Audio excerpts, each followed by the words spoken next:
کیسے کرتے ہیں, تجارت کیسے کرتے ہیں, ہمارا مسئلہ ہے. آپ نماز پڑھیں تو آپ کی نماز آپ کو ہمارے داخلی معاملات میں دخل اندازی نہ کروائے, تو ہمیں آپ کی نماز پر کوئی اعتراض نہیں ہے. آج لوگوں کو ایسا مولوی پسند ہے, بیٹھا ہوا ہے بس وہ روحانی ٹوپی ڈرامے کرتا رہے, وہ شادیاں کراتا رہے لوگوں کی وظیفے بتا بتا کے, اور جن چڑیل بھوت, دم درود, یہ فضول جس کو مولوی کہتے ہی نہیں ہیں. تو پتہ نہیں روحانی ٹوپی ڈرامہ آتا ہے تو میرے غصہ کیوں آنا شروع ہو جاتا ہے, کیونکہ اتنا بے وقوف بنا رہے ہیں لوگوں کو کہ مان نہیں رہے لوگ. یہ میری سمجھ سے بالا تر ہے. لوگوں کو ہو کیا گیا, ہم سمجھا کے مولوی جا رہے ہیں ان کے پاس نا. یار جاہل آدمی چرسی ہیروئن کی جائے تو کچھ بات ہے نا, مفتی جا رہے ہیں. مفتی بھی کون کون سے مفتی میں نام لوں تو خام خام عزتیں اچھلتی ہیں لوگوں کی. غصہ آ رہا ہے مجھے, کیا کروں. علماء جا رہے ہیں, دیوبندی جا رہے ہیں, تبلیغ میں سال لگے ہوئے جا رہے ہیں. چھوڑ دو ان بے شرموں کو, بے غیرتوں کو چھوڑ دو ان کو. یہ کچھ بھی نہیں جانتے, یہ تمہارے محتاج ہیں. تمہاری وجہ سے ان کی دکان چل رہی ہے. تم نہیں جاؤ گے یہ سالے قحط میں مریں گے, یہ بس کے نیچے آ کے خودکشی کریں گے. یہ ان کے پاس ٹکا نہیں ہے, اور جو فری میں علاج کر رہا ہے وہ اس سے بڑا وہ 2 نمبر ہے. کہتے ہیں فری میں حضرت جی دم کرتے ہیں. وہ فری میں بہت بڑا, وہ آپ کو پتہ نہیں ہے وہ فری میں کیا کر رہا ہے. وہ فری میں ایسے کر رہا ہے کہ آپ کو زعفران کا تعویذ بنا کے دے گا, کہہ کر زعفران دکان سے خرید کے لاؤ. کون زعفران خریدے گا؟ کہہ رہے چلو میرے پاس سے مل جائے گی, وہاں سے. یہاں سے بزنس کر رہا ہے وہ. اب بڑے بڑے علماء جا رہے ہیں. یار کیا ہو گیا, میں تو حیران ہوتا ہوں فیس بک پہ تصویریں دیکھ کے, ان کو ہو کیا گیا ہے. چھوڑو ابھی, پھر یہ میرا ٹاپک چینج ہو گیا تو پھر مجھے غصہ آتا ہے. پھر جاؤ, تمہاری قسمت میں ان روحانی ڈرامے باز لکھے ہوئے ہیں. آج تک ہم نے کسی کے گلے میں دھاگا نہیں باندھا. کوئی باندھ کے آ جائے سسرال سے کھینچ کے نکال کے پھینکتا ہوں میں کہ ہم یہ پلیتے فلیتے والے, یہی اسٹائل ہوتا ہے. یہ میں نے کہا یہ جو کالے کالے پٹے ڈالے ہوئے نا گلوں میں, یہ ہندوؤں کے سکھوں کے اچھے لگتے ہیں, یہ مسلمانوں کے اچھے نہیں لگتے. ایک تعویذ یہاں ڈال, فلانے بزرگ نے باندھا ہوا ہے. بھائی میں نہیں مانتا اس کو, دفع ہو یہاں سے. ہر بات دلیل سے سمجھاتے رہو بیٹھ کے. جو مسئلے ہوں گے اللہ کے سامنے بیٹھ کے دعا مانگتے ہیں, بس اے اللہ مسئلہ حل کر دے. اللہ کر دے گا مسئلہ. یار کیا ضرورت ہے یہ پٹے گلے میں دھاگ, ان کی کوئی انتہا نہیں ہے. ایک دھاگا گلے انگوٹھے پہ باندھا ہوا ہے, ایک دھاگا یہاں باندھا ہوا ہے, ایک دھاگا گلے میں باندھا ہوا ہے, ایک پٹا یہاں باندھا ہوا ہے, ایک فلانے بزرگ سے. چھوڑ دو یار. اللہ چلا کہاں چلا گیا اللہ. جس کمبخت کا مسئلہ اللہ سے حل نہیں ہو سکتا, وہ کمبخت دنیا میں کبھی بھی قیامت تک اس کا کوئی مسئلہ حل نہیں ہوگا.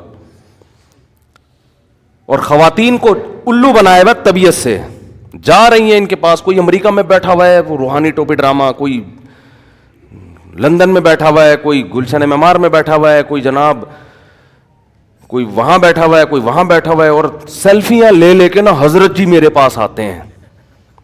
ایک بہت بڑے عالم ہیں, واعظ ہیں, خطیب ہیں, بہت بڑے, نام نہیں لوں گا, سب جانتے ہیں ان کو. ان کے پاس ایک پھلترو میں نے دیکھا, وہ جہاں جہاں جا رہے ہیں وہ پھلترو ان کے ساتھ نا. میں نے کہا حضرت اتنے بڑے, یہ پھلترو حضرت نے کیوں رکھا ہوا ہے, یہ کیا ہے ان کا؟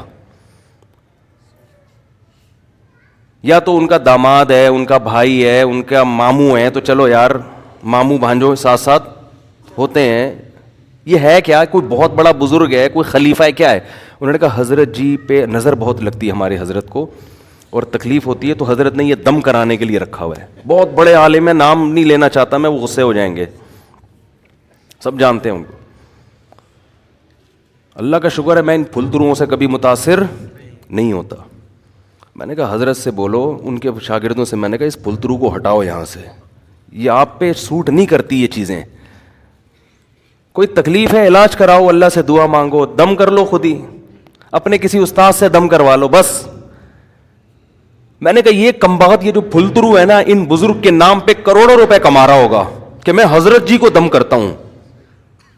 لوگ کہیں گے یار جو حضرت جی کو دم کر رہا ہے وہ دم دمادم ہوگا کہ نہیں ہوگا, وہ تو دم دمادم ہے وہ تو. میں نے کہا پتہ نہیں یہ پھلترو کمبخت کتنے کروڑوں روپے کما رہا ہے,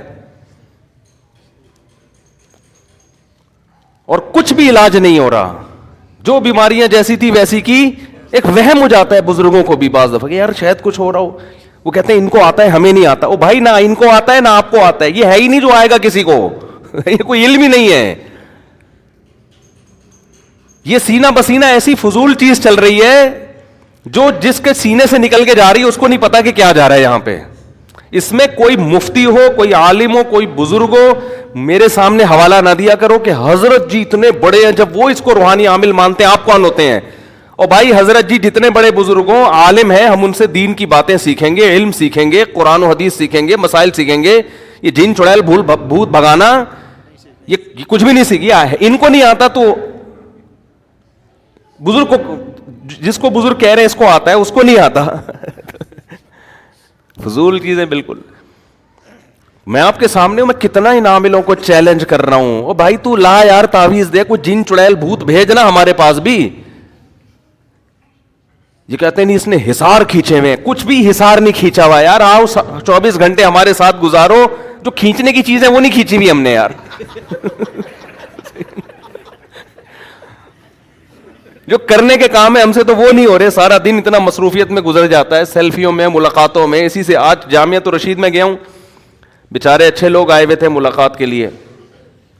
میری کلاس کا ٹائم تھا, میں بھاگا بھاگا کلاس کی طرف, وہ 15-20 بندے نظر آئے. میں نے کہا نہیں مل سکتا بھائی. 2-3 لوگوں نے کہا حضرت مسافہ. میں نے کہا میں مسافہ ایک ایک سے کروں گا, میری 15 منٹ کی کلاس کا ناغہ ہوگا. وہ طلبہ کا وقت قیمتی ہے, وہ مختلف ملکوں سے, مختلف شہروں سے سفر کر کے بیٹھے ہوئے ہیں. تو جب پھر بھاگے, میں نے کہا نہیں ملوں گا بس. وہ پہلے وہ ہے بھائی, وہ جو جس کلاس کے لیے ہم کو بٹھایا ہوا وہاں پہ, ٹھیک ہے نا, وہ ہے. میں نے کہا پھر 1 بجے کلاس ختم ہوگی, اس کے بعد اگر کوئی بیٹھا ہوا ہو تو مسافہ کر لیں گے. وہ پھر ان کی فلائٹ تھی, وہ چلے گئے بھی, ٹھیک ہے, کیا کر سکتے ہیں, ہمارے پاس ٹائم ہی نہیں ہے. تو جس کے پاس ایک سیلفی کا, کلاس کے ٹائم پہ سیلفی کا ٹائم نہ ہو, بھاگنا ہے اس کو, ہر کام بھاگے بھاگے ہو رہے ہیں ہمارے, تو وہ حصار کھینچے گا بیٹھ کے فضول. ان کے دم نہیں ہے. میں ابھی بھی چیلنج کرتا ہوں, جتنے دنیا میں بڑے بڑے عامل ہیں نا, علامے, روحانی علاج, چاہے وہ بزرگ ہوں, دیوبندی ہوں, اہل حدیث ہوں, بریلوی ہوں, یار ایک چڑیل بھیج دے یار, تو ایک چڑیل بھیج دے یار. تیرے میں دم ہے تو میں تیرے کو چیلنج کرتا ہوں, میں تو بھیج تو صحیح. بکواس کرتے ہیں بیٹھ کے, اتنے جن جلا دیے, اتنی چڑیلیں جلا دی میں نے, اتنے مسخر کر دیے, کچھ بھی نہیں کیا ہے, سب نفسیاتی کھیل ہے, مسمرزم ہے, دماغ کو کیپچر کرتے ہیں. دماغ کو کیپچر کرنا یہ ایک علم ہے, یہ میں مانتا ہوں, گندا علم ہے لیکن یہ ہے. دماغ کیپچر ہوتا ہے, پھر وہ جو چاہتے ہیں آپ کو دکھاتے رہتے ہیں, اسے ہوتا کچھ بھی نہیں ہے. تو مت جاؤ یار ان کم وقتوں کے پاس, خواتین کو روکو, برباد ہو رہی ہیں عورتیں, پڑھی لکھی عورتیں ان پاگلوں کے پاس جا رہی ہیں کہ وہ ہماری شادی وہاں کرا دیں, تو وہاں یہ کچھ بھی نہیں, کہ اپنی نہیں کر سکتے, تمہاری کہاں سے. یہ تو خود تو پھنساتے ہیں لڑکیوں کو. یہ کتنے عامل لڑکیوں میں پکڑے گئے ہیں, یہ خود نہیں کر سکتے اپنی شادی, تمہاری شادی کرائیں گے. اور پھر علماء پہ افسوس ہوتا ہے یار, اتنے بڑے بڑے علماء پتہ نہیں کیا ہو گیا یار, ان کو کیا کر رہے ہیں آپ, سوچتے نہیں ہیں. تو وہ پھلترو ہٹ, اللہ کا شکر ہے وہ ہٹ گیا ان بڑے عالم کے ساتھ. مجھے پتا چلا بعد میں وہ پھلترو سے انہوں نے جان چھڑائی ہے, وہاں نہیں کر رہا. اس کو بولو اللہ اللہ کر بیٹھ کے, نماز پڑھ تکبیر اولا کے ساتھ, ٹھیک ہے نا. جو بھی اس طرح کے ڈرامے کر رہے ہیں نا, نماز پڑھ, اللہ اللہ کر, پیر جمعرات کا روزہ رکھ لیا کر, ایام 20 کے روزے رکھو, نفلی روزے تھوڑا بہت رکھ لیا کرو, کبھی 2 رکعت کی توفیق دے تہجد پڑھ لو, اللہ اللہ کر لو, بس نظر کی حفاظت کرو, کبھی بد نظری ہو جائے اللہ سے توبہ استغفار کرو. پھر بھی جن چڑیل بھوت آ رہے ہیں آنے دو, گورنمنٹ کی طرف سے کوئی پابندی نہیں ہے, یہ علاج ہی نہیں ہے ان لوگوں کا. بس ویسے ہی اللہ سورہ فلق سورہ ناس پڑھو, بس ٹھیک ہو جائے گا انشاءاللہ. جو ان کے پاس جائے گا وہی عذاب میں آئے گا. خیر غصہ آ گیا تھا میرا, بڑاس نکال دی, اچھا ہے نا. تو بات کیا چل رہی تھی؟ ہاں, تو شعیب علیہ السلام کی جو قوم تھی نا, انہوں نے بولا جب میاں بیوی کا جھگڑا آئے گا نا, پتے پہ, درخت پہ کسی نے کچھ کیا ہوا ہے, درختوں پہ کیا ہوا ہے, بیل پہ کیا. ایک نے مجھے کہا, میں نے کہا اس گھر میں بیل ہی نہیں ہے, تجھے شرم نہیں آتی جھوٹ بولتے ہوئے؟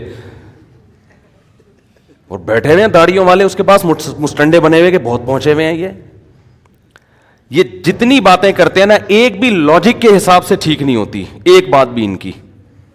ان لاجیکل باتیں کریں گے اور اسی پہ لوگ متاثر ہوتے ہیں. یار کچھ ہے بندے کے پاس, یار ایک لفظ بھی سمجھ میں نہیں آیا نا, کچھ تو ہے نا, ایک لفظ سمجھ میں نہیں آیا, کچھ تو ہے یار. اور جو چیخ چیخ کے بول رہا ہے, یار میں بیٹھا ہوں نا, ایک چڑیل بھیجنا یہاں پہ یار, بھیج دو نا, ایک جن بھیج, اس کو کچھ نہیں کہہ رہے. فضول لوگ بالکل. اللہ پہ توکل کرو, اللہ پہ اعتماد کرو, کسی کا باپ بھی انشاءاللہ تمہارا کچھ بھی بگاڑ نہیں سکتا, صحیح ہے نا. اور کوئی مسئلے آئیں تو انبیاء کے ساتھ مسئلے نہیں آئے ہیں, پیغمبروں کے ساتھ مسئلے آئے تو انہوں نے کیا روحانی علاج شروع کیے ہیں؟ زکریا علیہ السلام کے ساتھ کتنا بڑا مسئلہ تھا, اولاد نہیں ہو رہی تھی, بہت بڑا مسئلہ تھا نا. وہ تو کہیں نہیں ملتا کہ وہ کسی روحانی علاج میں گئے, کسی نے کچھ کیا ہوا ہے, یار میں صحت مند بھی, میری زوجہ بھی صحت مند, اولاد ہی نہیں ہو رہی, مسئلہ کیا ہے؟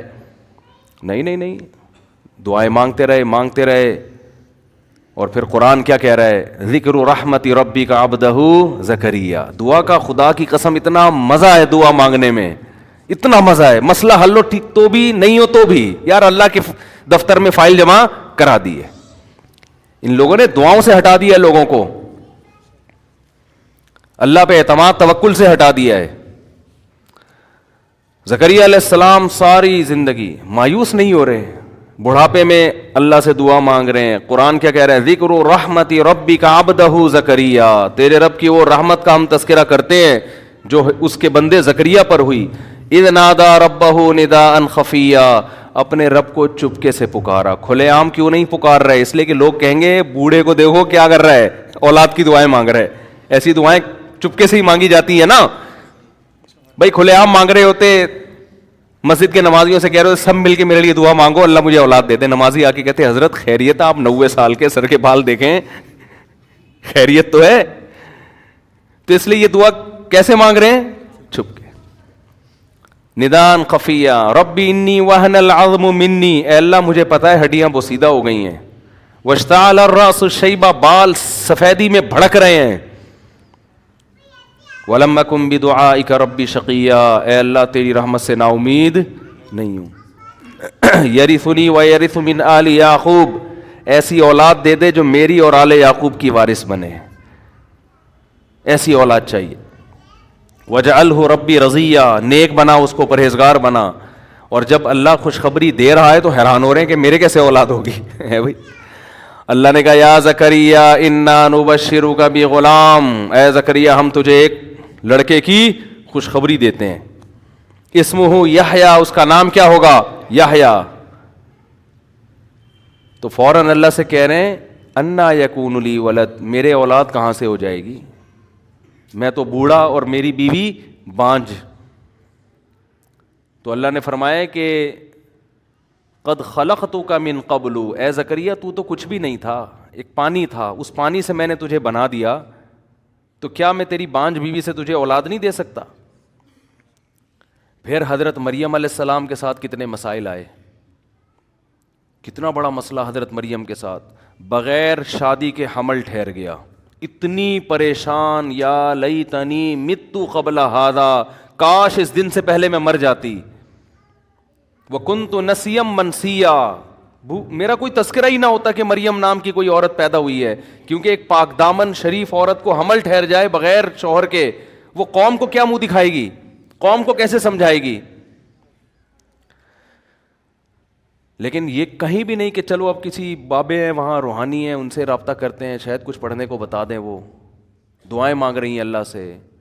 حمل ٹھہر گیا, جب ولادت کا وقت آیا تو اللہ نے کیا فرمایا کہ حزی الیک بجذع النخلۃ تساقط علیک رطبا جنیا. اے مریم غم نہ کر, لا تحزنی, غم نہ کر.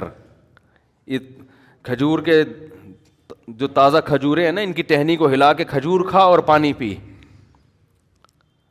اور جب کوئی تجھ سے پوچھے کہ یہ بیٹا کہاں سے آیا تو اشارے سے کہہ دینا انی نذرت للرحمن صوما فلن اکلم اليوم انسیا, کہ میں نے منت مانی ہوئی ہے آج روزے کی. پہلے زمانے میں خاموشی کا روزہ بھی ہوتا تھا, چپ کا روزہ.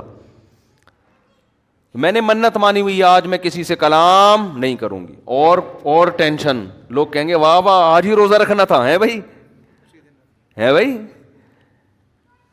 روزہ بھی آج ہی رکھنا تھا. لیکن جیسے جیسے اللہ کہہ رہے ہیں ویسے ویسے حضرت مریم کر رہی ہیں. بھئی اللہ نے آزمائش میں ڈالا, اللہ ہی بچائے گا. کہیں نہیں کہ چلو یار کچھ تعویذ کر لو, کچھ دھاگا باندھ لو, وہاں چلتے ہیں ان سے دم کرواتے ہیں, کچھ شاید کچھ مسئلہ حل ہو جائے. بھئی اللہ کی طرف سے آزمائش ہے, نکالے گا کون؟ اللہ. جیسے جیسے اللہ کہہ رہے ہیں فَأَتَتْ بِهِ قَوْمَهَا تَحْمِلُهُ. قرآن کہہ رہا ہے اس بچے کو گود میں اٹھا کر اپنی قوم کے پاس آئیں, قوم نے کیسے تانے دیے. اللہ دیکھو, اللہ شروع میں ہی بتا دیتا قوم کو کوئی فرشتہ آتا اور مریم علیہ السلام کی قوم کو کہتا دیکھو ان کے حمل ٹھہرنے والا ہے, ان پہ شک نہ کرنا, یہ حمل کس کی طرف سے ہے, اللہ کی طرف سے, اور میں فرشتہ ہوں, اور وہ بچہ پیدا ہوتے ہی خود گواہی دے گا, تو یہ اور بڑا معجزہ ہو جائے گا, اس سے تمہیں یقین آ جائے گا. اس کا نقصان کیا ہوتا کہ حضرت مریم کو ٹینشن ہی نہ ہوتی. اللہ نیک بندوں کو کچھ ٹینشن میں ڈال رہا ہے بھائی, کہ پریشانی میں ڈالوں گا پھر برات کا اعلان کروں گا, ایسے نہیں ہوگا. اور ہم چاہتے ہیں کہ کسی قسم کی ٹینشن ہو ہی نہیں, ایسے ہنسی خوشی مزے کی زندگی, 4 شادیاں, اتنے بچے, ہر ایک کی بیوی کا الگ الگ گھر, چاروں خوبصورت. اور جب دوسری شادی کا میرے سسر کو پتہ چلے تو گلے لگائیں, میرا بیٹا, میرا داماد کتنا اچھا ہے, ماشاء اللہ ماشاء اللہ, میرے داماد نے بڑا اچھا سنت زندہ کر لی میرے داماد نے. اور پہلی بیوی مسکرا کے ملے, آپ ہیں نر کے بچے ماشاء اللہ, اور آپ نے ماشاء اللہ ایک سنت کو زندہ کی. بڑی خوشی ہوئی آپ سے مل کے مجھے, اور میرا بڑا اچھا فیصلہ تھا کہ میں نے آپ سے شادی کی. سمجھ رہے, پیڑے کھانے کے, اور کاروبار بھی چلتا رہے, بزنس بھی چلتا رہے, صحت بھی فٹ فاٹ رہے, نہ ابا کبھی ڈانٹیں, کوئی ٹینشن ہی نہ ہو. اپنی مرضی سے صبح ہم اٹھیں, نماز پڑھ لیں, ٹھیک ہے, نہیں پڑھیں توبہ سے معاف ہو جائے گی, کوئی مسئلہ ہے نہیں.